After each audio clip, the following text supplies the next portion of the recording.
নমস্কার সবাইকে। যাদের ঘরে ছোট বাচ্চা আছে, খাবার খাইতে চায় না, তাদের উদ্দেশ্য বলছি।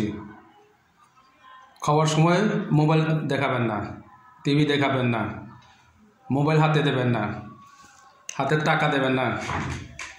দোকানে খাবার যেটা প্যাকেট, সুন্দর সুন্দর প্যাকেট, যেটা মামা জুস, তারপরে লিচি জুস,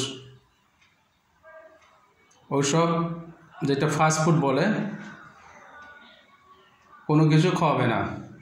বিশেষ করে খাবার 2 ঘন্টা আগে কোনো বাচ্চাকে দেবে না, কারণ ওদের পেট অনেক ছোট।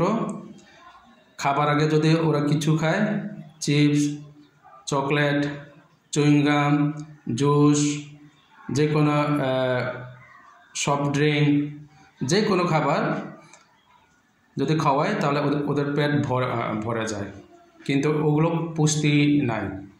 হাতের তৈরি খাবার খাওয়ান। আর খাবার দেওয়ার সময় নিজেরাও মোবাইল দেখবেন না, বাচ্চাকেও মোবাইল দেখাবেন না। নিজেরাও টিভি দেখবেন না, বাচ্চাদেরকেও টিভি দেখাবেন না। আশা করি আপনার বাচ্চারা আস্তে আস্তে খাবার রুচি বাড়বে এবং সুস্বাস্থ্য থাকবে। সবাইকে ধন্যবাদ।